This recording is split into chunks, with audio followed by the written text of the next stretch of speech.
UKLC is presented by Curry's PC World.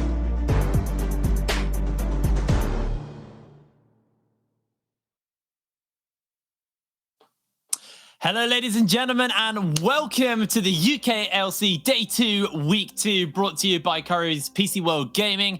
My name is Jay Kipray Matthews, and I am joined by Jamada here for more UKLC action. Jamada, how you doing, mate? You all right? Yeah, I'm doing pretty good. I got an earlier night than yesterday. So that's good. I mean, I'm expecting you to still bully me throughout the day for it, but that's not the point. I'm doing better than yesterday. Good. And I'm even more excited about today's games, as yesterday we had a bit of a slow one throughout. Yeah, yesterday it felt like a bit of a slow burner. A lot of our teams played more controlled games. It didn't feel like the teams that won really were ever under a lot of threat. There may be a few moments here and there, especially in our last game of the day, Bulldog versus M&M. But outside of that one game, it just felt like the teams who got ahead just controlled the map and never gave up any opportunities.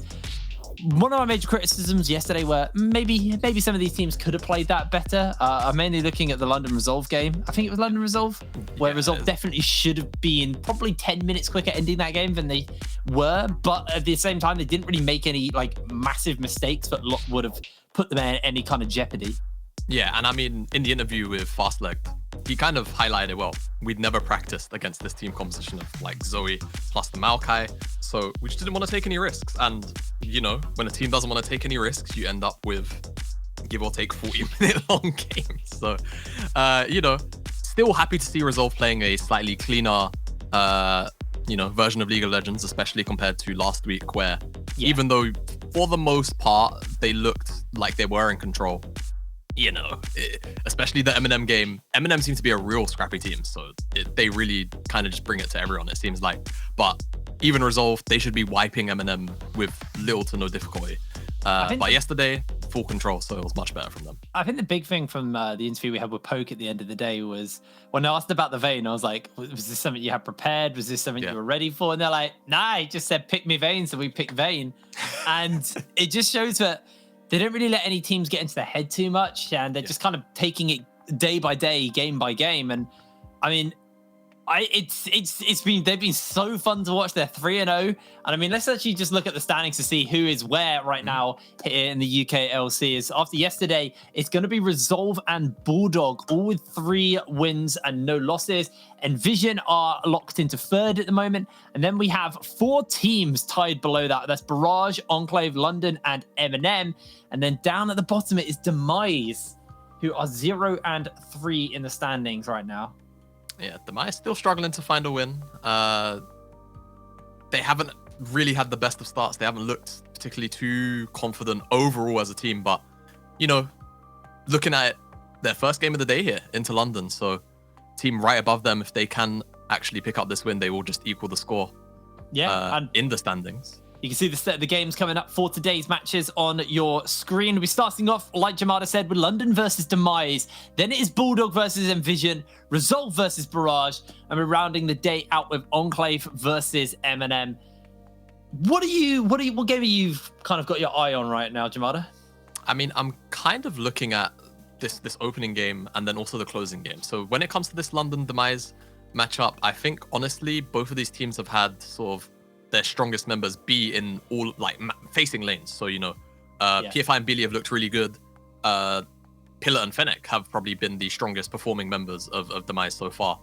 And then, you know, towards the end of the day, M&M and Enclave, you know, they seem to really enjoy playing out neutral objectives in a specific manner where it's like they're trying to play chess with each other in the early game. So I'm going to be curious to see how they actually decide to play said game of chess. Well, let's talk a little bit about this first game, because we've got a bit of time before we get going into it. Enclave versus Demise. Frankly, Demise have been disappointing. I think that's the only way to really round it out. Rifty hasn't had the impact we expected. And, you know, had a rough week 1. I think that's completely fair. It happens to all of us. But yesterday, he got so much attention put into him on that Pantheon. He got one of the strongest picks in the meta. And he got really fed. Really fed. And then nothing came of it. It just got completely destroyed elsewhere because plays were going down on the bottom side of the map. Yeah, I mean, I think there's a lot to sort of unpack there if you're Demise. It certainly wasn't the most comfortable looking draft in the world.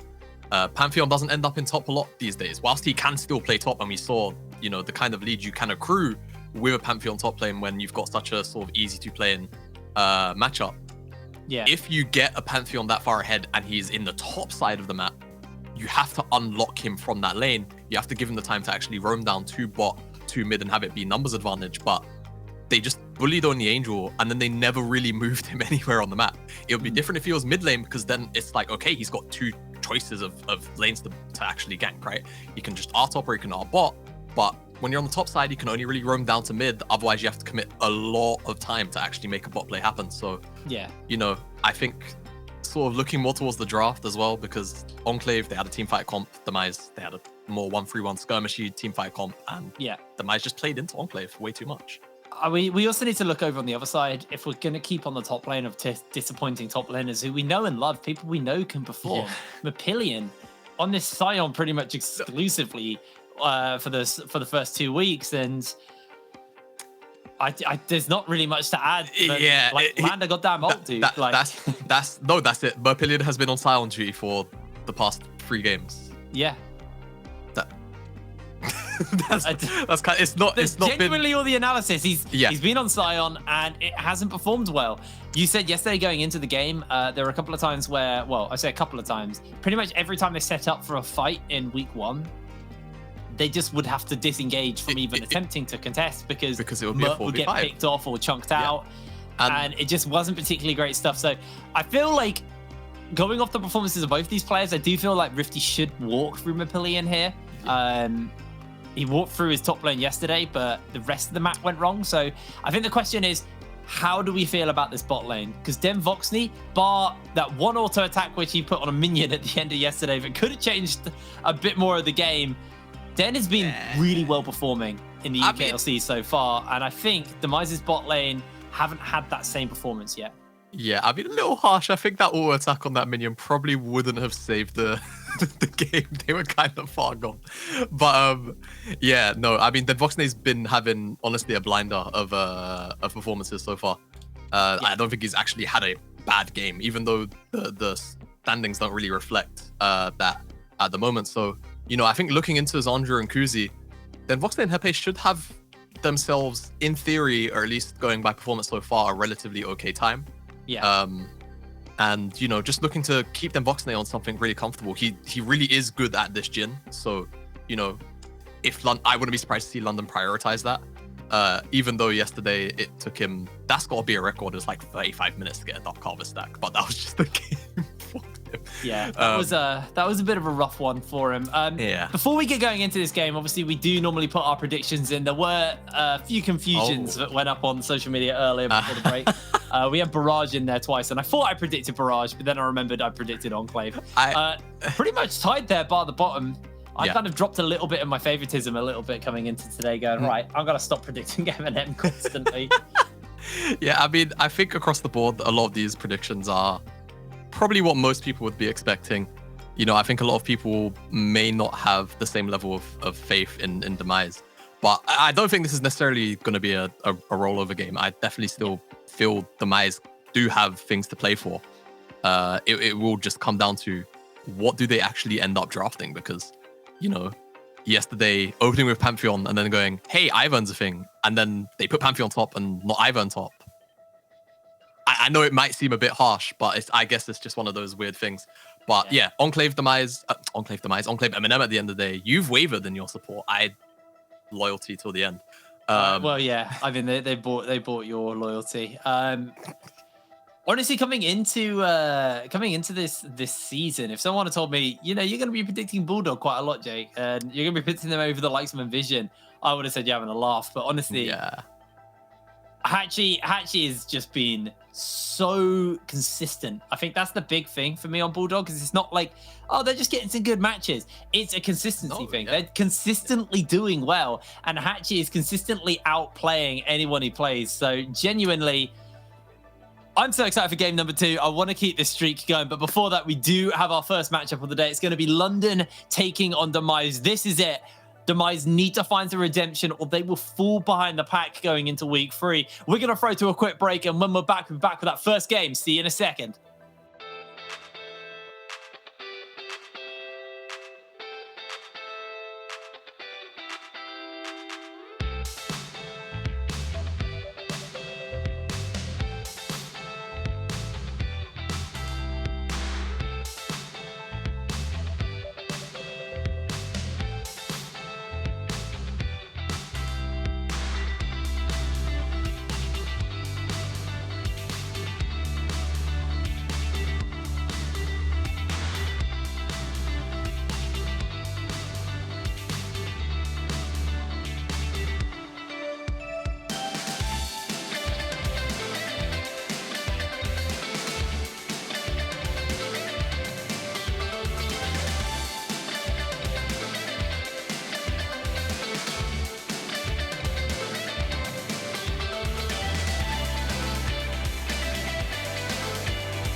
Alrighty, we're getting ready to go into our first game of day 2 here. London versus Demise. I'm excited to see what's going to go down in Picks and Bans, because like you said, Rifty red side, pretty scary stuff. Yeah, just talking about off air, Rifty on red side is normally the scarier version of Rifty. Whilst, I mean, his champion pool's wide enough that it really doesn't matter what side he is on. But when you've got to blind pick into Rifty and you give him the opportunity to get that counter pick, the most optimal pick, it's a scary thought. It's a scary thought, and especially sometimes he does have some of the really out there kind of champions, which we'll potentially get to depending on how London decide to open up their draft and sort of round it out. Yeah, Rifty red side scary. I think for London, because Merp's been on so much tank duty, this could be an opportunity for Demise to actually just let Rifty do his own thing and actually focus on this mid jungle or towards the bottom side, because Zandra and Kuzi have really not had much attention throughout the game so far. I'm curious to see where the bans go as well from both sides. I feel like we're probably not going to see that Lucian for Beely again. He had a pretty decent performance on that. Then Voxing been favoring things like the Jhin quite a lot. So I expect to see that either stolen away or banned. Then there's the Kaiser as well. There's so many like good AD carries at the moment, and they're all ones that I associate with Voxney. So gonna be an interesting one to see what goes down in that bot lane. And as far as the bans go there, we will be getting into picks and bans any second now, and then we can have some of these questions answered. We've seen Pill on the Zoe. I can't remember. I think he's also played Victor as well. So pretty much just standard kind of meta pick mid lane so far from him. So where do you think the bans are going to go? Where do you think the attention's going to be in the first ban phase? I mean, I think much like Hachi shouldn't get Aatrox very often, I feel like Beely shouldn't probably get Lucian too often. It's just one of those things. Sometimes a player will play 1 or 2 fantastic games of a champ, and then teams are just intimidated. They don't want to have to deal with it again. So yeah, I wouldn't be surprised to see a Respect Lucian ban thrown out, but it is on red side, so we could actually just see it be left up in favor of like things like the Olaf or the Akali bans, just because they are typically on that red side sort of trend of being banned away. But as you can see, we are into picks and bans, and Seraphine, first champion removed away from London. Yeah, when I talk about picks and bans, I normally just ignore Seraphine because it is permabanned. Also the Pantheon as well. Even though we did see it on Rifty yesterday, it's something you probably expect to see show up in the ban phase. Demise may be willing to kind of risk it though. They're going to ban away the Talia from PFI for the moment. And back over to London, we'll see where their attention is now. Yeah, PFI did have that one game of Talia, which he had that very curious looking ultimate into the mid lane. But all in all, still had a pretty good performance in that game. And going to see Camille banned away from Rifty again, I believe. Camille keeps on being banned on blue side, so it's just not a pick that teams, it seems like in the UKLC, want to give over. But they're not quite willing to first pick it either, so it means they just want to have it banned away. Gonna see the Olaf taken from PFI, not too surprised there. This does mean though that Pantheon could remain open out of these last 2 picks. We'll have to see whether London or Demise feel like it has to be taken off the board. Things like the Ivern are open as well if Demise really want to just completely focus down on the jungle. The Akali, another ban that we pretty much just haven't seen played at all because it's almost permabanned. And now over to Demise. Going to take away that Pantheon. Does leave the lights of the Ivern open for Fennec. But we'll see what London want to first pick here. Going to take the Graves for PFI. Lucian's still open, but I'm not sure if Pillar plays it. So we'll see whether or not they're going to leave that or take it for themselves. I'm curious to see what the picks will be here for Demise now. Yeah, I really want to see how they decide to open up the draft, especially after yesterday. It was a wacky, first pick through third pick. So Demise, a lot of pressure. At least I'm putting a lot of pressure on them to see what they actually go with. They're gonna actually go for the Aphelios, so we could just see a Thresh just immediately locked in with that. Just getting the immediate bottom lane duo in, securing that safety for an Aphelios early pick like this is normally the priority. We'll have to see whether the Demise feel like that should be the case, though, as we're just gonna safety. Well, it's safety, Ivan is not in the support. Yeah, so this could realistically mean that if London want to take away this fresh pick, they could, but at the same time, they could just go something like the Kaiser Alistar as a response, or there's even the Jhin still up, which can just match lane, which Jhin Fresh would be a good takeaway too. So I feel like Jhin would be a really nice one here for Voxney. We've seen a lot of times, okay, I guess for the Xayah, we've seen a lot of times with the Kaiser, people are picking Aphelios to kind of beat the Kaiser out. So kind of, that is a denial pick as well as it is, just securing yourself a strong bot laner. So we'll see what London decide to lock in here. Maybe we'll see a bit of a Jeppe classic in the Rakan come out here. Could be the old classic, but it looks like maybe a little bit more sturdy CC, kind of point and click and make sure you lock down Xandru. He's going to lock in that Nautilus, so pretty chunky front line there. Yeah, very interesting to see the Nautilus come in, especially also with the early Xayah rotation. I was maybe actually expecting Beely to perhaps pivot to something like the Syndra, just because it can be such a strong mid-jungle duo. You can keep the support hidden, and you can kind of force Demise to have to ban away 2 supports, and one of them would almost immediately have to be the Rakan, just to deny away the combo. But we are just going to see actually a Braum pick with the Aphelios. So it's not a bad one. Not a bad one. Definitely does pretty well into both Xayah and Nautilus, of course. Nautilus wants to go in. Braum just puts up his shield, tags him with the concussive blows. It's a good matchup, and naturally the shield can also block the feathers from the Xayah. So definitely a strong pickup. Moving into ban phase 2, though, we're going to see Victor removed away. Yeah, curious to see if we see that Lucian we were kind of hyping up. But there's a lot of AD already on London, so they're probably going to avoid the Lucian pick now and look for some AP scaling on their comp. Things like the Orianna are open, pretty safe pick. And the Zoe as well, so maybe one of those just gets banned away from Demise and they take whatever's left open. Aatrox getting denied from the side of London. Don't want to give that over to Rifty. Is most likely, I'm expecting Demise to counter pick top lane and just pick a comfortable blind mid here. So one more ban for them. Going to be the Zoe.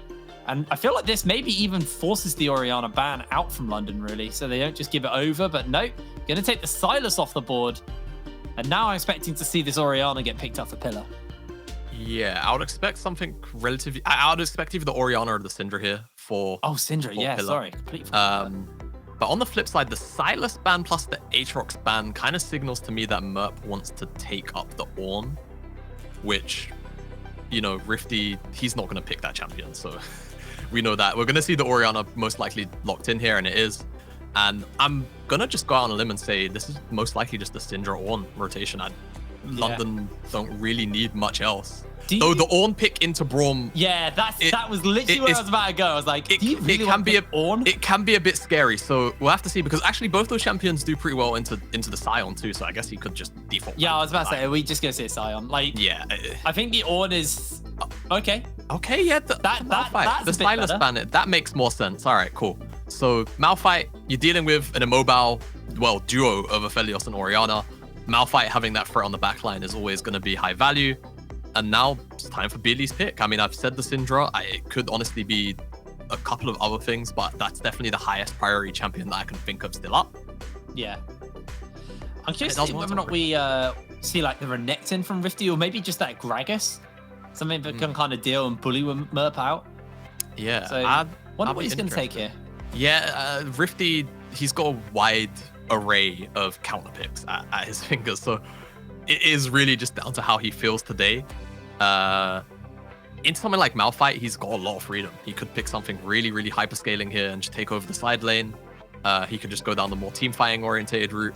But you call the Gragas and he actually goes with it. So not gonna lie, I kind of actually smurfed this pick, Bans. Yeah, you've called out some of the picks quite well. I'm very surprised though to see Rifty on this Gragas. However, I would be more surprised if he goes into the tank route because he's Rifty, but honestly, the tank variation of Gragas, I feel like is having a little more success at the moment worldwide, and also it still deals a ton of damage, so yeah, it still fits his profile quite well. Gragas is kind of nice as well into the likes of a Syndra. We're talking about immobility. Denvoxing obviously on the Xayah is pretty hard to catch, but Beely, if he doesn't have flash, he is subject to getting cast into an Orianna shockwave or blown up by Cozy and Xandri. So I actually like this. Neutralizes that top lane pretty heavily and is probably going to bully Mapillion pretty hard out without PFI coming in to run some intervention. And then just the ability to scatter the team fights around. Merp goes in, everybody else gets cast away, and Merp then is isolated. Have to see whether or not the execution's been there, because I think that's the key thing is, on paper, I really like what Demise's comp has and what it's capable of doing. In practice, that's what we need to see, because so far it feels like Demise, they've taken a few right steps and then get to mid-game and get lost entirely. So I'm just taking a look at the live feed, and I would love to take up on that point, Jake. But PFI has Ignite. So I'm not sure. Are we going to get a remake? Yeah. I assume we may end up getting a remake of the game. Okay, so we're going to have a little bit longer before we get into game because PFI is a numpty and forgot that junglers have to still run smite. Yeah. If you're playing jungle, guys, you have to run smite. It actually reminds me of that player in summer, I believe, over in the LPL that did the exact same thing on Graves, funnily enough. Accidentally went into the game with Flash Ignite and not Flash Smite. But yeah, talking about this Demise composition, I do agree with you. It's got, quite a few avenues to sort of work around. I do have my small concerns for where they're actually going to play around early, because Ivern isn't the strongest early ganker, and they don't have the best lane setup either. So it kind of just says to me, most likely Fennec's going to have to probably play around the top side, when Fennec, realistically in this game, he wants to keep Zandru safe on this Aphelios to allow him to have that safe scaling. So curious to see about like Fennec's early pathing, whether he wants to play into Rifty again and get a big lead, or whether he wants to actually secure the late game scaling of Zandru. Yesterday we saw a very hyper gank focused Fennec. Basically sitting top lane on that Ivern. It was a very different lane because it is obviously the Pantheon, the point and click stun. You do still have setup in the lane. You got the slows, you got the belly bop. So it isn't like it's impossible to gank that lane, but it's not the same as a Pantheon. He just walks up and as soon as he gets in range to stun you, locks you down, and then Ivern comes in with the shields and the snares, and you're going to get very, very fed. So pretty much expected. We are going to be going back through that remake, so hopefully we'll be getting into the game as quick as possible. But unfortunately, some of the spells muddles up happen, and they're honestly sometimes you're so focused on, you know, if your coach is talking to you in the pregame, you know, you're getting a pregame plan, or just talking with your teammates about what kind of things you want to be sort of playing around in the first 5 to sort of 6-ish minutes. Yeah, you could forget to swap your summoner spells. It does happen. Very fortunate that London are allowed to remake, because well, junglers without smite since about season 8 have not been the best thing to attempt to run. I wouldn't want to do that. Yeah, no, it's not fun. But yeah, I'm curious to see whether Fennec goes for that record of making Merpillion have 20 CS at 10 minutes, because yesterday, if you are a top planer, I recommend you don't watch the Demise game from yesterday, because you will actually feel bad for Only Angel on the opposite side on Enclave. So we'll see if they decide to give Merpillion the same treatment. It certainly would be quite a viable strategy, in all honesty. Malphite is honestly pretty susceptible to these early ganks, so could definitely be something to look at. But on the London side, I mean, honestly, they probably just play through mid jungle. Grave Syndra, very powerful. They can look to try and secure these early dragons. I've forgotten what the bottom lane is. Xayah Braum. No, Xayah Nautilus. Can struggle to get the priority in the bottom side into this Aphelios and Braum, but can certainly do a lot of work in moving PFI and BD down. There's a lot of skirmishing potential there. Yeah, absolutely. Still waiting to get back into the game. So again, unfortunately, it's just going to be us chatting a little bit more. I'm glad that you went to bed at a better time last night. It still wasn't an acceptable time, Jamada, but it was definitely better than the night before. I hate it here. Look, hopefully, I hate it. I will be more responsible moving forward, hopefully. But dude, you're an adult now. Yeah, I'm an it's adult. time to have adult bedtimes. Yeah. Look, lockdown. When all you're really doing is casting, lockdown. Lockdown hits different. It hits different. It's not good for the sleeping pattern. I'm sure many people watching can probably empathize. Yeah, it feels weird because I'm calling you out, but I bet a bunch of our viewers at home right now are like, yeah, I didn't go to bed at all last night. I just played League all night. Yeah, I slept from 5 to 7. That was my nice sleep.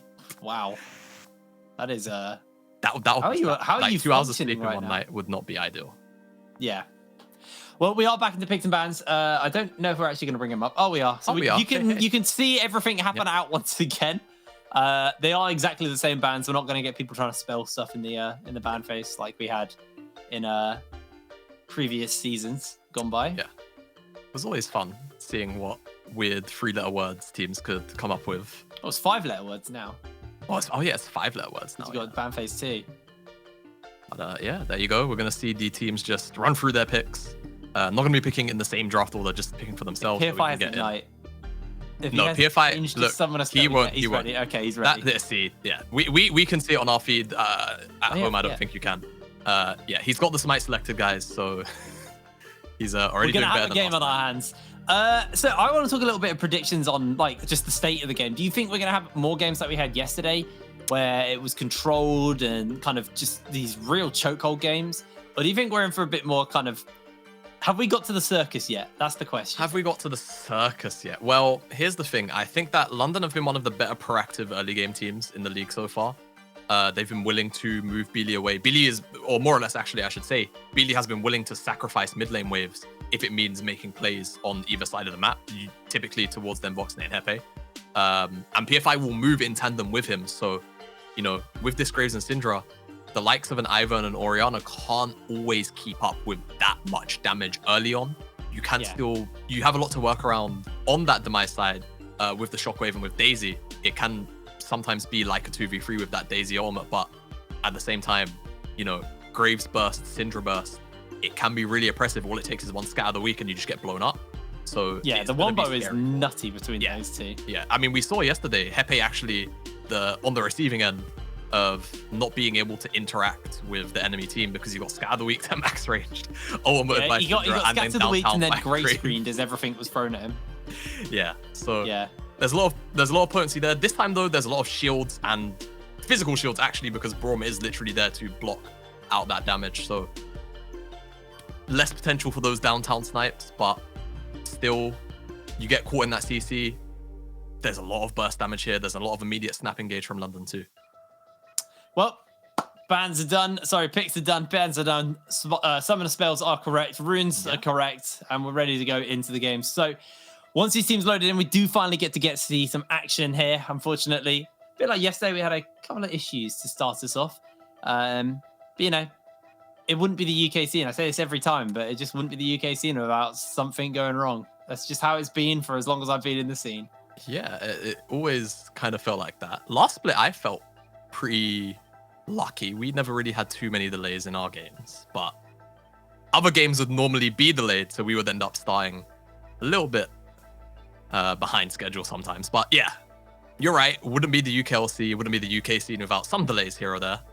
But we have loaded onto the Rift. Hopefully we can get an on-screen pretty soon. And I'm excited to get into this, Jake.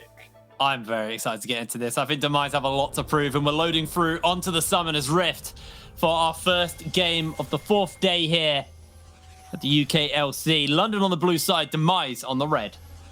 Yeah, and we'll have to see how Demise pilot this draft. Yesterday had a very interesting one, but we could actually get something happen here, but... Oh no! It's a Braum that flashed the belly pop. They got the stun. They're not going to kill him, but he does land a hook under tower. He's so low. The ignite is ticking. Pillar takes a tower shot, and now he's caught out. Den putting those feathers down. Concussive blows are quite heavy, though. And oh my lord, already action. Love it. All right, doing better than yesterday, Jake. Doing better than yesterday already in game 1. And yeah, I mean, just Demise committing 5 to the bottom lane and a much stronger 5v5. Even if London were all here, you know, talking about the stacking passive of Braum, all of the CC from Rifty and Fennec. Very scary prospect. Hepe has to blow the flash. He's traded for the Ignite, but of course Ignite has a much shorter cooldown, so I have to see whether Fennec is able to make it down to the bottom side to punish this flashless Nautilus. And it's also the question we had for Fennec. What side of the map is he going to actually opt to play for? Is he going to opt to play for this sort of, what you would imagine would be easier to play around top lane, or is he going to try and play around Zandru on this Aphelios to secure that late game scaling?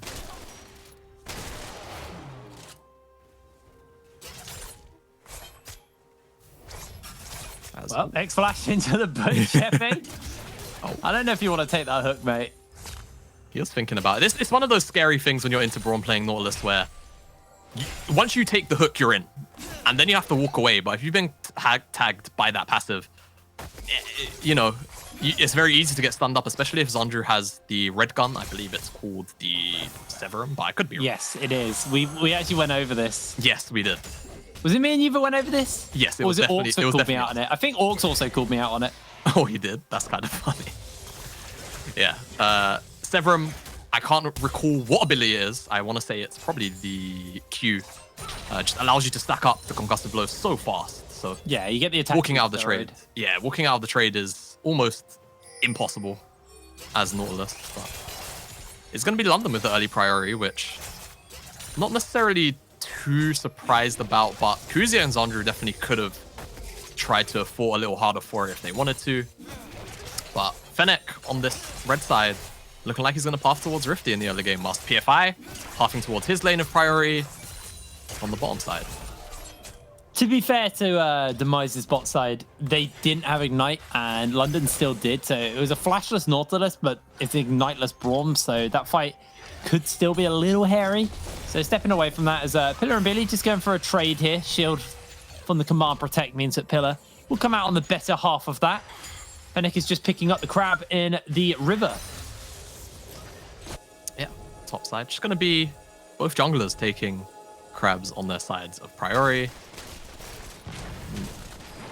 For now, gonna most likely be a bit of a slow opener.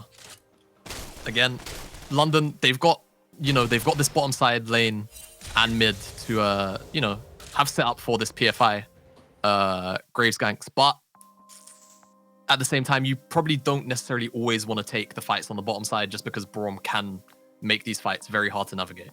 Yeah, absolutely. We do have a light pause, unfortunately, so hopefully that issue is going to get resolved fairly soon. We can get back into the game. I'm assuming it's some form of lag. It's pretty much the most common thing we've had as of late. But yeah, let's take kind of stock. We're only 3 minutes into the game. We now have something to talk about. We can take a little bit of a stock about the state of the game. There is a slight CS lead growing for Rifty in the top side, but a wave is crashing into Merp. But Rifty was able to get a cheetah recall off, and I didn't see if he started Ring or Tier. So I'm assuming he started Ring, so he picks up a Tier on that base. Yeah, he started Ring and he's going Tier, so that would then make me assume that he's probably going to end up going the AP variant of Gragas. Unless he's just going to have the Tier for mana, which, power to him if he wants to do that. Because, I guess in the longer fights, especially if you're going full tank, Gragas can eventually kind of become mana hungry, but he's got so much base mana anyway that it's not normally an issue. Yeah. So we'll have to see what kind of option he goes for. Because, he's got Grasp, so that would immediately make me believe he is going to go tank. Curious to see what he goes for. Is we do get back in. PFI setting up for something here in mid lane. Pillar out of mana, but not really going to be exposed. Is Pillar actually just holding the wave for the moment? Doesn't really want to reset yet. I'm very surprised to not see PFI just walk into the lane and make sure that lane properly crashes, because now Beely's most likely going to have to blow the teleport. Yeah, there you go. He's going to have to blow the teleport. And not quite going to be able to interrupt the back of Pillar. That would have actually been very, very bad for Pillar if he had his back interrupted there, but just going to TP onto the wave. A little bit far forward. He's probably going to get scared. Yeah. On return. Should lose a bit of HP. A light trade there. Picks up the Sapphire Crystal. Tears picked up for Beely, and it looks like some action's breaking out here in the bot side. They do get the stun off as Cozy stands behind, but a great hook past Cozy forces the hook, the flash out. All of the summoner spells burnt bot side, bar the ignite on Cozy. Beautifully played by London. Yeah, and Cozy actually just last second getting out of the way of the hook from Hepe, which means that Zandru has to blow his flash too. So not the best from the Demise bottom lane there, responding to that gank, but a very potent gank nonetheless from London. And actually on the top side, Fennec stole away PFI's second spawn Gromp, so that's going to be a fair amount of XP lost. So normally Ivern doesn't often get really large XP leads in matchups like this, where the enemy jungler is typically a pretty fast farmer, but we'll have to keep an eye on how he's doing, as Merp is probably going to have to flash if Rifty commits. Merp actually just went, come on then. Turned around and tried to get a bit of a fight back. It is going to reset with without having to use a single summoner spell. Very fortunate. I feel if Rifty wanted to commit a little harder, I'm not quite sure what. I'm not quite sure if he had his Q up or not, but if he lands that slow, then Merp probably has to flash away. We are seeing PFI actually sneak in the back of the pit here to try and starve this dragon, whilst Demise trying to crash this wave, most likely to start the dragon. So we'll have to see what they do with the crashed wave. Fennec is actually just channeling his recall right now, so completely under the noses of Demise. PFI is going to secure this dragon. And the Skullcrab's actually spawning too, so he's got enough vision to just sit there and take it if he wants to. Yep, and the honey fruit means he's nice and healthy. Yeah, very nice for PFI here. Securing this early dragon just means that if they are able to have priority on this mountain and they secure that second one, then they've got that early soul point, win condition, and it'll be either a Inferno or a Cloud, which honestly is pretty high value for London. On the other side, I feel Demise only really prefer the Infernal. Whilst the Cloud does have a little bit of value, it certainly doesn't match the yes please factor that London would definitely get out of it, as seeing mid lane. Shockwave, hook, Beely just flashes forward. The good shield comes in from Fennec, but Pillar will lose his life, and Jeppe finds first blood. Yeah, and just a very nice gank from Jeppe, honestly. I believe either just roaming up or he'd just come back out from a reset. Rooster getting a nice trade here, but Beely flashing forward, gets the ultimate down. Enough damage. The shields from Ivan and Orige, not quite enough yet. They've not scaled to that sort of late game paradise where, you know, Ivan puts a shield on you and all of a sudden you've got 500 extra HP. Still only working with pretty small numbers. Very nice pickup for London.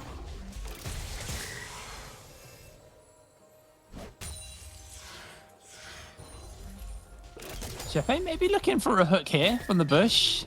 They are in the wave. I believe Den wasn't seen. Ooh, this could be I'm not dangerous. looking for this though. Gonna get this root off. Feathers get pulled back. Zadra takes a lot of damage, but Wall comes up. Wow! Oh, that hook was clean. Jeppe is playing like a man possessed right now. Man, talk about wanted level of hooks, man. He just curved that around Kuzi. Said, no, I want the AD carry of Demise. Finds him. Yes, please give me this replay. Let's take a look at this. I mean, they're pretty much lined up. He just aims it a little too far down. Yeah. Kuzi not quite in the middle of both. Jeppe's got more hooks than Lady Gaga right now. Okay, yeah. There we go. Thank you, Jake. I like that one. Thank you. Sometimes I land. Sometimes you land. Sometimes you don't. Sometimes I land okay. on my face. Yes, sometimes you definitely land on your face. But we are just going to see PFI actually getting just about every neutral objective pretty much on spawn. Securing the Rift Herald for himself. So let's see where he wants to drop it. I think highest priority definitely in the mid lane, as we do have, unfortunately, another pause. Yeah. You know, too much action. The teams need a breather. Yeah. Gold lead is growing for London. They are up 2,000 gold at the moment. And where this is kind of coming out is Denvox now got his Noon Quiver and a pickaxe, while Xandru just got the pickaxe and a dagger. Mid lane, both got lost chapters, but there is a tier stacking up for Beely as well, so he'll have a little bit to work with there. And Rifty, yeah, he is going the tank build on the Gragas, so just kind of wanted the early mana that the tier offers. Maybe that turns into an Archangels as like a second item, but that'd be a really weird build. Hey, Curious to see. I don't think I've seen Gragas's do this in their build pass. Maybe I've just not been paying enough attention to inventories, but I'm pretty sure this is relatively unorthodox. Like you say, we'll have to keep track of whether he just sits on the tier or whether he actually decides to upgrade it. My immediate thought would be that he just sits on it until it just maybe feels nice to upgrade, just to have the additional numbers.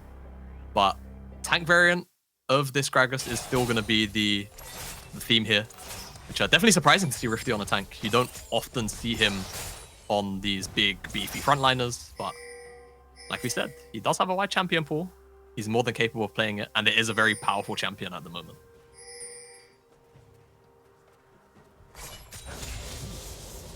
Well, Fennec is down in this bot side. Seeing if he can do something. Actually summons Daisy, and it's been seen by Ward, so... Yeah, all right, well, that's the end of that, most likely. Was that a misclick? I mean, Daisy does have a pretty long cooldown at rank 1. It kind of depends on how long she lives also, because I believe the cooldown actually starts on cast. And it can just be a nice walking ward, as you can see right there. Yes, what's up, PFI? He does have that Rift Herald, so interested to see where that goes. Beely thinking about it. Gonna land a scatter, but we'll lose the control ward. I mean, the threat of Daisy and Pillars just a little bit too much for Beely to step up on his own. Yeah. It looks like they might just hard shove mid here with PFI helping shove in. Just going to rotate down. Dragon coming up in 50 seconds, so expect that Rift Tail to get held for a little bit longer before they decide to pull the trigger. Unless they find a nice play off here bot side, in which case Xandru needs to be very careful. Because he's getting collapsed on multiple fronts. There is a ward in the area, pink, but I mean, might just have to give this tower up. Yeah, they have to. They have to. I mean, Rifty does have teleport, but he wouldn't be able to get a flank TP realistically. Okay, never mind. Okay, just enough to scare him off. Demise just don't really have the numbers realistically here to commit. And this is what we spoke about before the game. Beely is really happy to just sacrifice a wave in a manner like this if it means he's going to trade up in gold on the side lane for the rest of his team. He's happy he to lost take those kind of plate, trades. but first turret blood. Yeah, and a second charge out here. The trade is he loses one whole wave, which is maths don't fail me, around 80-ish gold. A little bit more than that, perhaps. Plus the XP, of course, and then the tower plate. So, you know, Beely loses to 2 pillar, 1-to-1, around 200 gold. But you can see he was already ahead anyway because of the first blood.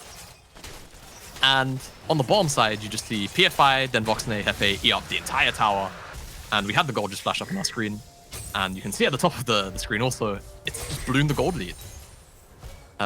Almost up 1,000 prior to a minute ago. So very nice play from London. As you say, they are proactive on the map. Yeah, I think we're seeing in top lane, Mappillion is having a really rough time, but this is exactly what we saw last time. Yesterday, actually, where Rifty was on the Pantheon into a Malphite, and he got really fed. And the Malphite this time, not like dying a lot, is down in CS and down in golden experience, but ultimately has level 9, has the ultimate leveled up, and that's the impact the Malphite needs. Mappillion knows that as long as he lands the ultimate onto Xandru and Pillar, or at least one of them, he's done his job. Yeah, exactly that. And he's taking inspiration from Only Angel yesterday. He knows he can just be, you know, you can just go full caveman mode. I am rock. I smash. I press R key. He doesn't really need a lot of gold to be too relevant as Fuzi. Yeah, very nice to try and just keep the wave in a freeze, not allow the wave to fully crash so that you see Denboxney has to commit a little higher up. But he's got the numbers behind him either way. It doesn't really matter too much. Bit of a mismatch in lane assignments, actually. You can see Xandru's on the bottom side resetting now, whereas Merp has some free time on the bottom side to just soak up some waves and get the waves crashed all the way up into the tier 2. But these lane assignments just tell me London most likely looking to have some setup on this next Herald.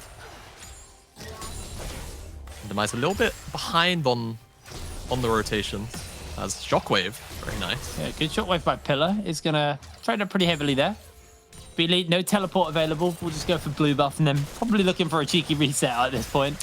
Yeah, I wouldn't be surprised to see PFI actually walk towards the mid lane and just either soak up the wave or just help Beely crash it. As I don't know why the camera zoom just made me laugh at that one.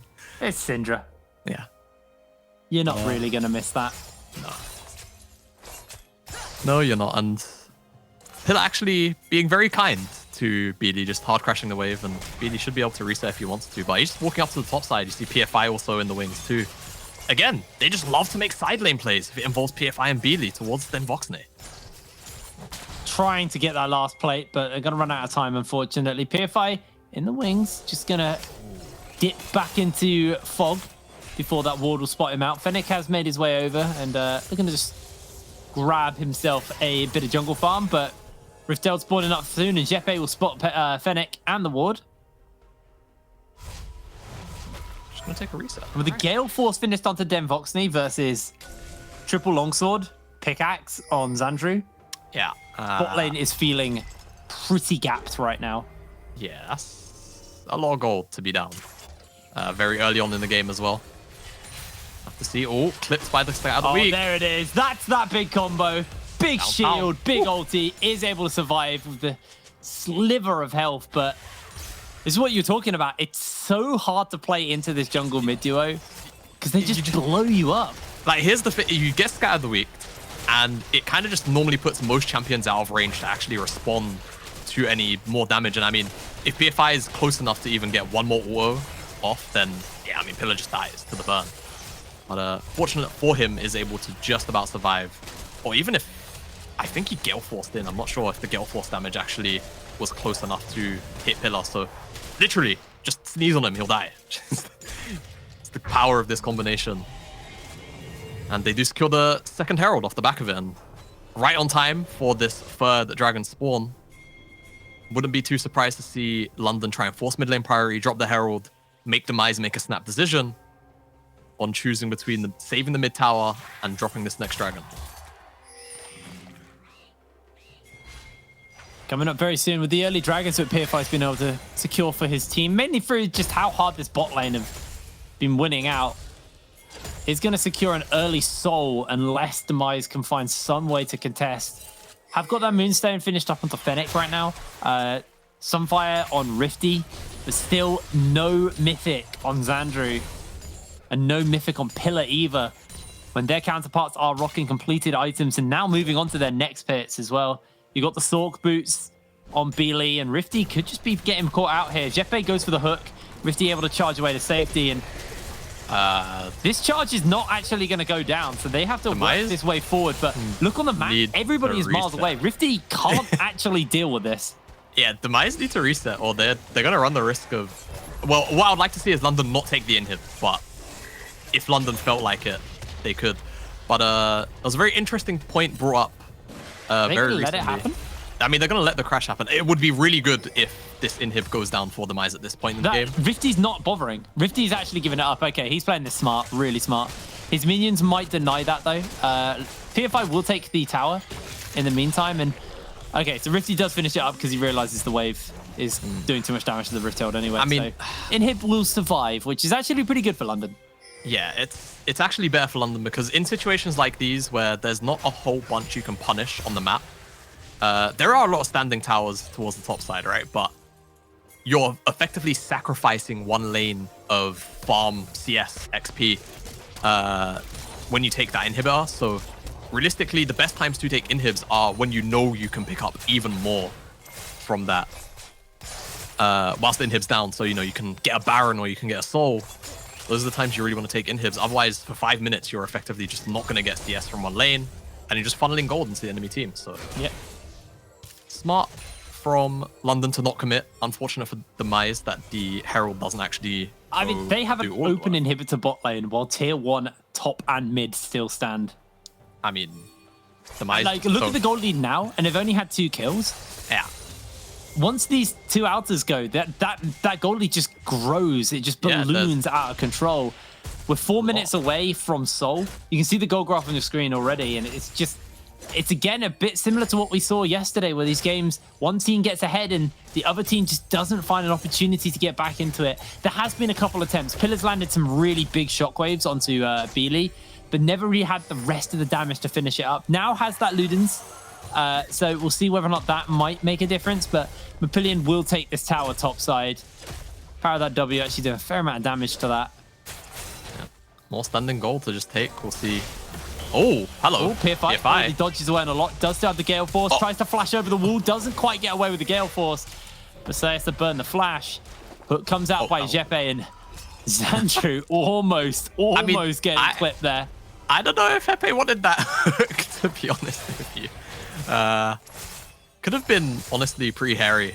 That was a Graviton and a Braum there, so probably not actually. Yeah, not ideal. PFI on the top side as well, kind of just failing one of his free dashes. But see this engage mid.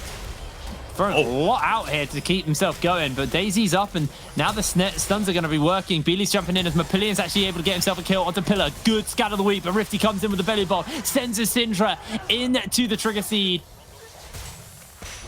And Fennec secures the kill. That's the first on the board for Demise. They finally show a little bit of life. Den's still very strong right now, but getting clipped by a lot of damage here. Jeppe is going to force him to use the Feather Storm. Almost gets a kill onto Fennec. Finds him with the daggers. And a turnaround kill for Den Boxney. Yeah, this is the thing. Like, Demise are kind of starting to get on spike at the moment. Xandru's kind of the only one lagging behind in the core item department. And you can see some of the utility that comes out. There's so much CC between the Braum passive, the Ivern roots, even having the Graviton Ulm available from Xandru. And we can just see the replay. I mean, it's just stun after stun after stun from Demise. It starts off with Cruzy almost going down, but the Graviton He comes in and starts to lock members down eventually. And it just causes a really big issue for the side of London. They constantly have to retreat. Rifty's managed to find his way a rotation away from the bottom side. And all the while, Merpillion actually finds a solo kill onto Pillar. And yeah, I mean, Fennec finds this route, goes a little bit too deep, pays for it with his life. And sometimes you can do that as Ivern. You either accidentally click on the person that you've rooted, or you just recast Q, and if you haven't put a bush down, it just drags you into melee range right underneath the tower like we saw there. So, bit of a misclick, more than likely for Fennec, but the power of the Demise comp is there. But I mean, issue is it's starting to look like it's a little too late. 6,000 gold, 5,000 gold, I beg your pardon, in the bin. The gold lead may just be a little bit too far out of reach for Demise here. Could just be. As we do look at that ult economy, the Shockwave is back up for Pillar. Everybody but Xandru has ult at the moment, and Xandru is just about to get his.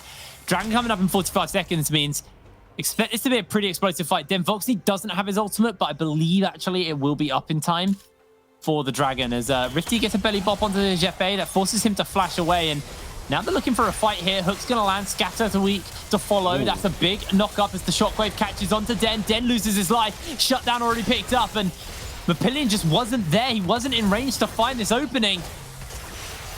Another big scatter of the week into the Unleashed Power. Turnaround comes in as a 4-man ultimate's there. Fennec goes solo, but the block is just too much. The health bars of Demise are blinking right now, and London are itching to find that re-engage, itching to find those kills and cash in on what they just lost. PFI is going to try and run interruption here for the moment as he throws out the smoke screen.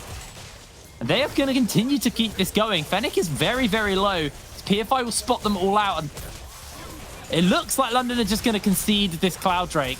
Massive catch onto Den Voxney cost London a bunch of kills and the Dragon.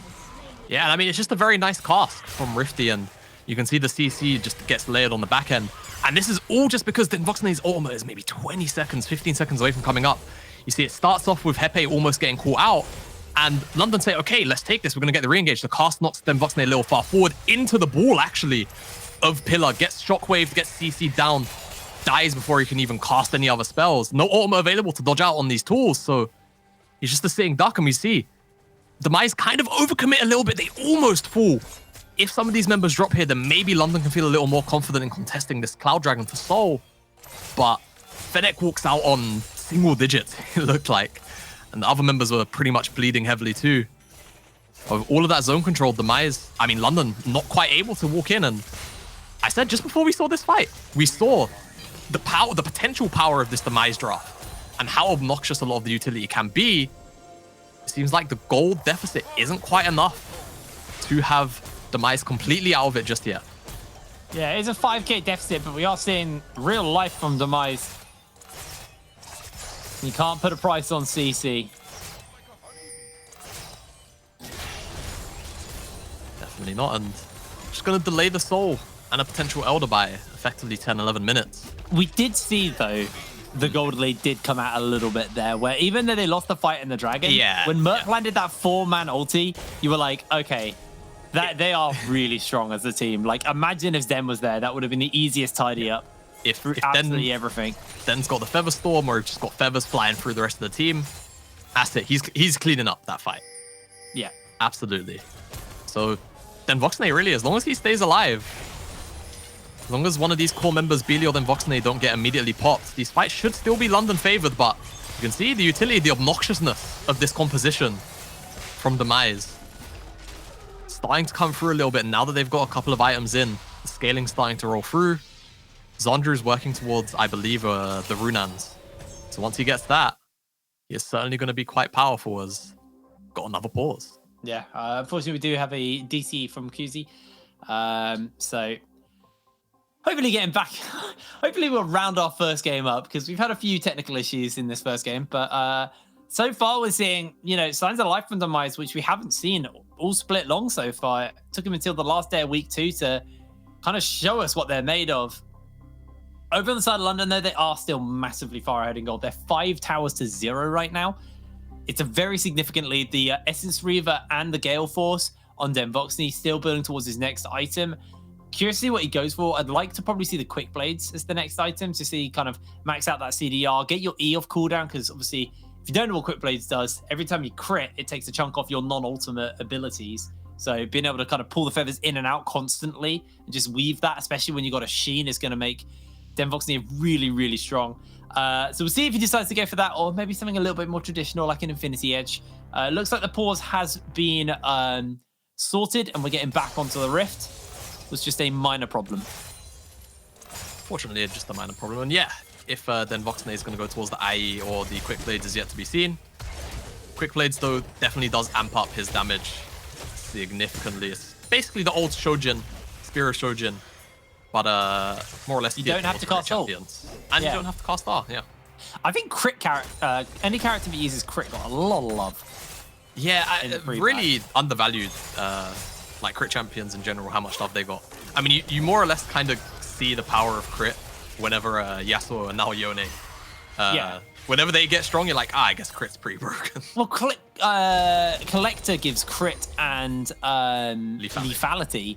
Yeah. Which is like, it feels like Collector should be a lethality item, not a crit item. Yeah, I don't know why it's a crit item. It's crazy that it has that. I mean, Gangplank is having the time of his life with Collector. Yeah, and there's a lot of champions having the time of their life with Collector. Though I've actually seen a bit of variance. I mean, we've got a bit of quiet time right now, though. Demise potentially posturing, I'm not entirely sure, but reset from London just tells me that I think we're potentially not going to have a crazy engage unless they look for Baron here, which that would be... That's too much vision, yeah. But I mean, they are all here in front of the pit. It just takes one of them to start auto attacking. Yeah, they're not going to do it. But going back to our point. Yeah. Crit champions got too much. They got Collector, lethality, execute, crit. Yeah, they got Quick Blade, which is, like you said, kind of Shojin without the ultimate, and it's just based on crits. It's just a crit Shojin. They got Gale Force, which I don't need to explain what's wrong with that. Yeah, Gale Force. They got their own stats, effectively, with Shield Bow. Yeah, look, I don't want to hear any AD carries complaining. This is just going to turn into the AD carry. You got spoiled. If you're an AD carry player, know you're the spoiled child of our League of Legends family right now. Yes, I have to agree. Oh yeah, I forget. Is our for an AD carry? Yeah, he's an AD. He used to play in the Nordic scene. Oh, okay, cool. I can't tell you his name because I've forgotten what his player name was. Sorry. Oh, Demise? He's going to be really annoyed at me now. Yeah, looks like London are setting up for a fight though, so we have to keep our eye on that. As Daisy has come out, hook from Jeppe. Goes wide, but Daisy will lose her life, and that in a way is a bit of a team fight win already. Shield onto Rifty, Cask onto Mapillion, Shockwave onto Mapillion, but then Voxy is just weaving feathers back and forwards, in and out. Moonlight Vigil lands onto 2. It's going to give a couple of chakrams over to Xandru, but London pretty happy with the state of that. Scatter of the Week goes a little bit wide, threading the needle a little bit there, as PFI able to dodge away on the Seed. As Merc going to eat a little bit more. Jeppe kind of stuck inside the bush here in the pit, and the fight's continuing on. Merc holding that ultimate for the big opportunity, waiting for it. Does jump in, knocks up 2. Pillar with a great stopwatch, keeps himself alive, and London's health bars are going very, very low. As Rifty's able to jump into the fight, get himself something. Denvoxy flashes over the wall, looking for Kuzi, looking for Pillar. The feathers get pulled back. The Scattered Week is going to connect as the feathers come back in once again. But Rifty cleaning up a triple kill on the tail end of the fight. He might just look for the quad here. Has got a little bit of health to work with still. London, the fight started so well, but Demise did not give them the opportunity to keep that going, and it looks like Baron Nashor is on the cards. Beely has teleport, so he can teleport back in if needs be, and Cloud Soul may just get contested. Then looking to play Interrupt here. He's got a teleport coming in. He's got back up. Beely might just get turned on by Rifty though. Looks for the Scatter of the Week, finds it as the Blast Cone and everything is finally shut down. Then Voxney gets the kill. Cloud Soul for Baron will be betrayed ultimately. Yeah, and I mean, London, as long as they hold the Baron buff well, they should be okay with this trade. But man, what a really strange set of events. Honestly, I mean, Demise, they commit all of their ultimates onto Rifty onto Merp at the very start. This is after the initial engagement. You can see it's London winning out on the ultimate economy right now. They have all of the ultimates, but they're just not committing anything for a really long time. And it just means Demise are able to just kind of do whatever they want. And when they start chasing into this choke, you start to feel like, okay, maybe this is actually going to be a positive fight now for London.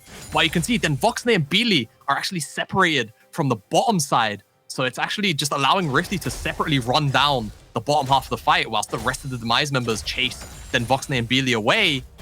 And here, Rifty, you know, Demise trying to get their hands in the cookie jar, well and truly trying to get every single neutral objective. But what a very, very strange fight from London. They had the ultimate advantage. They had all of the ultimates available to them. Demise committed everything in the mid lane skirmish prior. I think crucially as well is they've also got a massive shutdown off the back of that. So he's finished up the Infinity Edge, didn't go for the quick blades. Daisy will lose her life, so little something gained there. And tier 1 tower still standing. There's a massive wave topside pushed in by Merp. Someone needs to go deal with that because that is a huge wave. Yeah, that's a lot of minions. Pretty decent damage for that tower. And London, so far, this Baron trade is pretty decent for them. They got Soul, and with that movement speed buff they get now, they're able to just weave in and out of the lanes and kind of dip and dodge and avoid Demise as much as possible until the Baron comes off. Yeah, but Demise composition fully online. You can really see all of the shields. They're really trying to go for PFI here. He's with the got Gale Force of his own. Zandru, he tried. Very nice attempt. If they get that pick onto PFI, they can definitely start to pressure the map a little more, as this is kind of illegal. If Demise wanted to stop that, they very easily could have. I bet a massive wave now pushing an inhibitor. Yeah. Demise just really fumbling the side lane management. PFI, hello. Oh, actually, that's just PFI going very, very low. Look for the ball. Look for the pullback. Den's doing a fair amount of damage in. Rifty actually teleports back in. A little bit blown, but this tier 1's still standing, and they've used up a fair amount of the Baron buff, holding this wave. PFI is going to be able to reset and get back onto the map. Daisy has now been resummoned back off cooldown, and that will be enough to kind of brute force Demise into this tower. They're going to look for the second one here. Realistically, it should be easy pickings, as Daisy will die. Merp does have ultimate, and then Rifty. Oh! He gets caught out, but that's a big wow! That's a big cast! Massive turnaround from Demise there. Everybody getting pulled in. Denvoxy is doing his hardest to keep this team alive. Mapillion, no ultimate available. As Baron wears off. 2 turrets was what was picked up there for the side of Demise, but they're going to continue pushing him forward. Rifty's looking for Jeppe. Is Rifty actually going to get called in by the Feathers? Big scout of the week as well. But Zandru's still untouched for the moment. Demise showing some life in what was looking really, really rough start for them. Are going to finally be able to crack open this mid lane inhibitor and take it for themselves. Got top wave too, Jake. They could rotate over to this. Still going to hold numbers advantage for a while. Hepe's dead. PFI still got to come out of base. Well, backping actually from the tower, so they're just going to look for some jungle camps on the way out. And Demise, man, finally coming alive. Very beautiful shockwave from Pillar into the cask, and it must have just been a little bit of disrespect, or perhaps just nice ball placement from Pillar. I'm unsure how so many members can get clipped by a shockwave in that manner. We'll have to see. Thank you, when we look at observers, this for the replay, replay. I just want to talk about Denvoxy's damage, because he's really strong, but because it's Rifty and Rifty's item makes so much armor, he just doesn't hurt him. This shockwave in cast is beautiful as well. I mean, honestly, beautiful. The combo from Demise is nice, yes, but I just have to ask questions. Like London, you see the ball, it's right there. Just very disrespectful. There we go. Finally dealing with some of this armor, getting himself a last whisper. Yeah. But, I mean, it's a scary time now for London, because Demise, despite having been down in gold for practically the entirety of this game, their composition allows them to just fight London head on. Head to head. They've got these bigger team fighting tools. Just going back a little bit in time. Well. Bloodthirst is a crit item as well now. Yeah. Yeah, it is. God. Which, speaking of Bloodthirst, Lizandru actually has, so he's... Yeah, that's what sparked that. Yeah, he's not gonna die. I would be surprised. I kind of feel like Demise are in a really, really comfy spot right here. So many the Void shields. Staff on then Foxley split pushing 1 minute out from Dram. I don't think he's gonna take an inhib in time. I don't know if I'm sold on this split push. I mean, he's definitely gonna take the tower, but this is around the time where you want to start making sure you've got mid lane priority, which you can see Demise obviously care a whole bunch more about. Here? Den's going for it. He's got Merp coming up. He's going to force a reset. Remember, he has an Essence Reaver, so he does get those empowered autos every now and then. You can see them doing a pretty decent chunk of damage to the tower. Open inhib now top side and bot side, but ultimately, Dragon spawning in 18 seconds, and London are not in position to contest this. I am almost at a loss for words. I mean, the Baron's up, and this is where London are posturing, but this is just not a positive trade. I mean, okay, Demise are on the bottom side. London are going to get this Baron 100%. We need to take a look at the Elder. I mean, PFI is walking away from the Elder, so this isn't a good trade. No, this is a very weird set of play from London. I think they're recognizing they just don't want to fight Demise. I mean, okay, yeah. Maybe I'm just being a little bit too harsh and sort of just, you know, surface level, but trading Baron for Elder isn't always the way to go about it. I suppose the game state is so strange that London might not just feel comfortable enough to actually take a fight over the Elder into Demise, but now you have to deal with 2.5 minutes of you effectively having 15%, I believe that's the cutoff for Elder execution, less HP in these team fights. I don't know, Jake. I think Baron lasts a little bit longer, doesn't it? Yeah, I mean, there's definitely loads of pros and cons. It's just the setup towards it is so strange. I mean, they open up the base on the top side though, so if they ever do end up winning a fight, they've now got 2 open avenues to attack the Demise base from. London are just trying to play away from Demise right now. I mean, it's shoving lanes and just moving out, dipping and diving, but now they're going to have to go for the resets because Demise go, we don't care. We've got an open base mid lane. They're just going to walk it down here. Daisy gets summoned up as well. So 6 versus 5. London are going to try and kill this Daisy as quick as possible. Rifty's got the shield on from Fennec, and the Baron minions will help them with the siege versus the supers. Gives them a little bit of survivability. Daisy is going to lose her life, so that's the end of that, and a smite will clear out that super. London just need to continue to play passively for another minute or so. I'm kind of... I really don't know how to feel about what's going on right now, Jake. It's really strange. I mean, yeah, London with this Baron buff, they should honestly be able to hold if Rifty or Pillar don't find a nice sort of snap engage off a cask or a shockwave. But it's just so risky, so scary.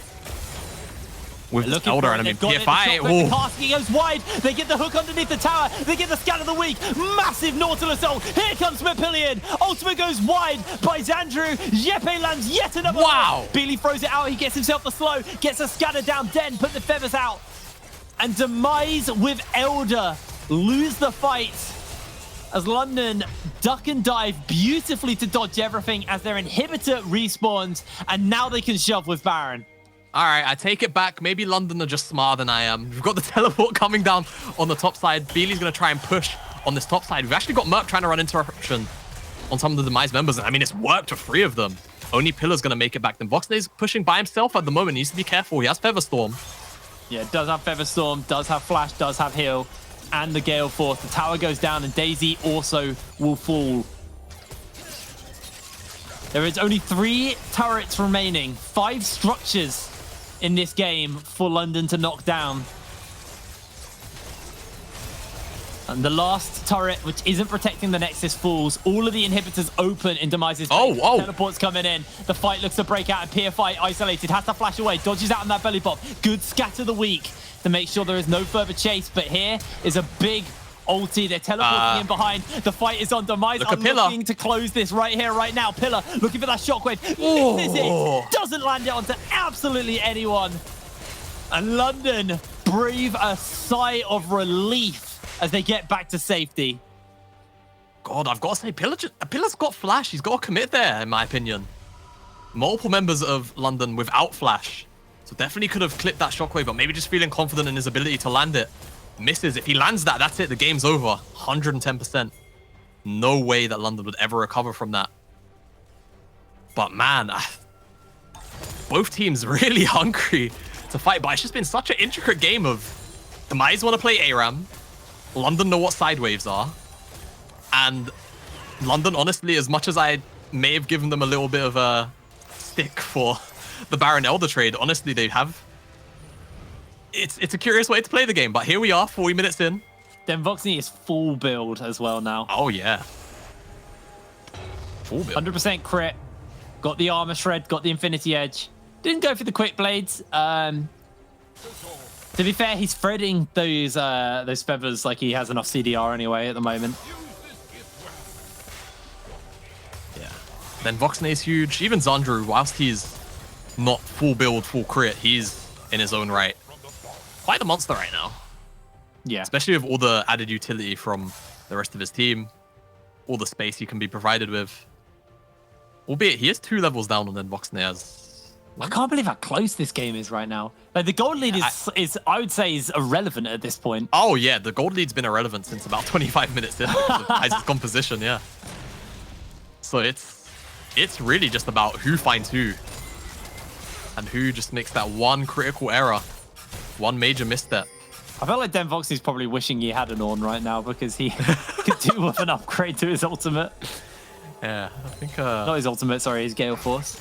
Either team wouldn't mind an Ornn at this point. As London at the moment, they've got priority and vision. If we could actually get a fast toggle on Demise vision here, you'll see it's completely dark on this bottom side. It's going to be scary to check into fog, but honestly, I'm not sure how much Demise really care about it. As you can see, just brute forcing. They've got so much frontline and all the shields. And all of a sudden, it's London who are forced out of the river with this Elder spawning. I mean, the Baron is spawning at the same time. You can see the ping is there, and then Voxney is actually standing in front. Merps felt threatened enough to teleport away. Oh, they're Baron doing is it. getting they're trading again, the exact same trade again. Pinch me. I must be dreaming. Wake me from this nightmare. Demise do it quicker though. I mean, Baron will get Baron's taken in time, and oh wow, okay. they're going to get the empowered recalls away to safety. Actually, no, Den's going to go clear a wave because he doesn't need more farm, but whatever. That's what we're doing. This is a very Korean style of game. Teams just don't want to fight, but want to fight. But oh my god, look at that shield. Yeah, that is nasty. That is actually so nasty. That's just as bloodthirst. I thought that was the Ivan shield on top. Does Zandru have overheal as well? Because then I could accept that shield a little more. Yes, he does. Okay. Yeah, okay. Because if it wasn't, then I'd have to Come on, Fennec, Fennec, give him a shield. Give him a shield, Fennec. Just press. I want to see how big it is. Just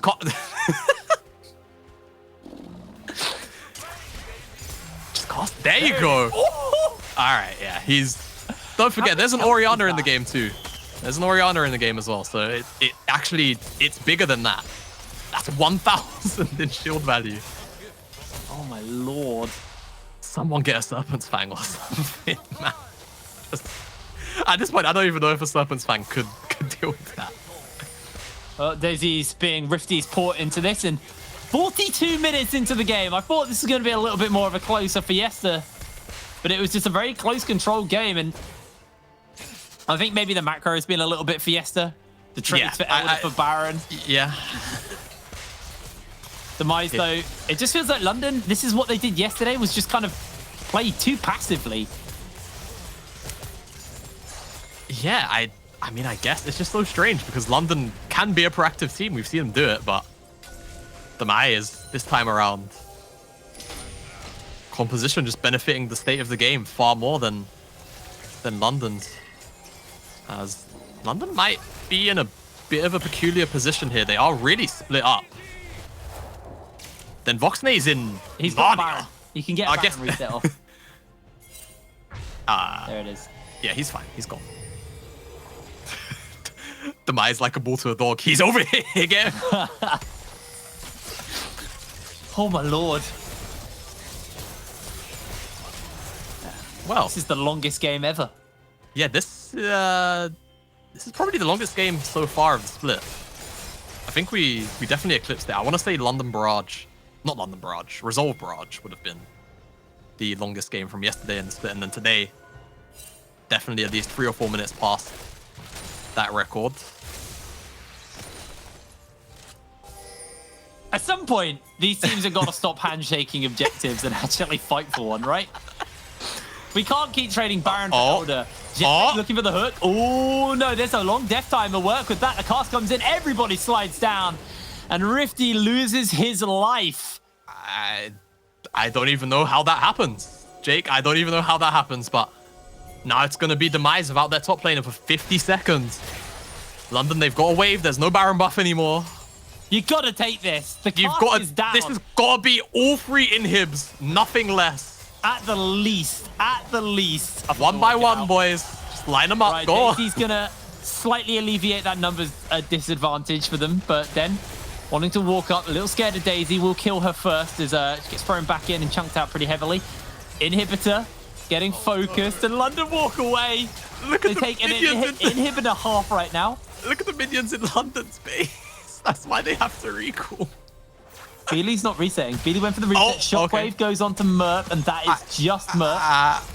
Oh no. There are minions in the base. No, Pillar has a teleport. Yeah. Oh, that's a really good point. Pillar has teleport. Actually, Pillar they has could teleport. He doesn't have shockwave, so he's not offering. Zandru! Hook. Everything's been thrown down. There's the risk. There comes Rifty. Pillar has to use the stopwatch to dodge away for the moment. Cast splits up the fight for the moment as well. Pillar continuing to fly away. Xandru has been hooked. Xandru has been scattered and taken down. Finally, London pull the trigger, and they just wipe Demise from the face of their own base. All of the inhibs finally collapse down, as they have an open Nexus in their base right now. They lost the Nexus towers in their base before they could get all 3 inhibs. But this should just end up being London winning. Rifty and Fennec trying the heroics. The health bars are kind of low. Then Voxnay. Bot by Rifty gets pulled in, gets scattered. And Merp is going to finish him up. One last ulti comes in from PFI. And in the longest game we've had, 2 open Nexus. London take the win over Demise. I don't know whether to be happy or sad about how that game just ended. But man, I mean, side lanes don't exist for that. I mean, that was just a wrap. I love our the strangest competitive game I've ever seen in my career, where Elder and Baron was just handshaked twice in a row, and somehow nothing happened with either of the objectives. They took both Baron and Elder and then just walked away and farmed for like another 5 minutes. Honestly, incredible. I'm a little speechless. I'm going to gather my thoughts. We're going to be back after these ads, and we'll get ready to talk a little bit more about that game. See you in a second.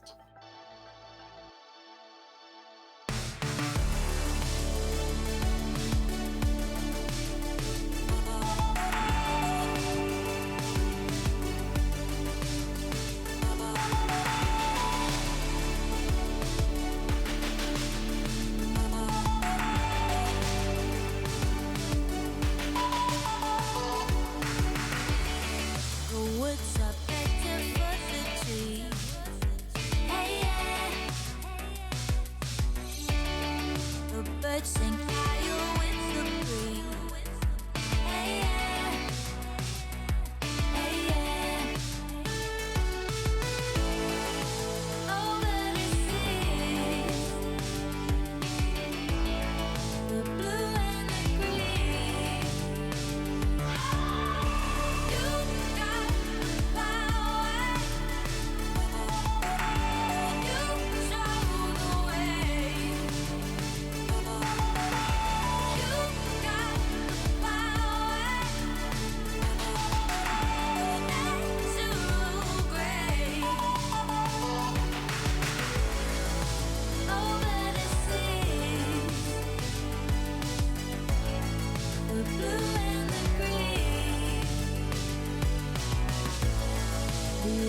Hello, ladies and gentlemen, and welcome back to the UKLC. We're coming off the back of a pretty wild first game. It felt like London were just playing super passively until they finally got the punish they needed onto Rifty, and that just won them the game. But even when they had that winning advantage, it looked like they were going to back off and reset after taking an inhibitor.